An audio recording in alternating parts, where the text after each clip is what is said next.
let's learn how to add and subtract numbers on abacus up to 20. 10. Add 10, one beat on the tens place, plus 9, make 9 on the ones place, minus 6. Subtract 6 from the ones place, a beat of 5 and one beat from the bottom makes 6.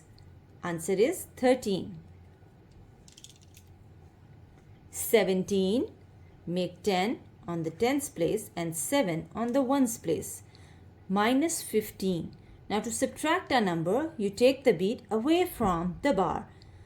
To subtract 15, take away 110 and take away 5 on the ones place. Answer is 2.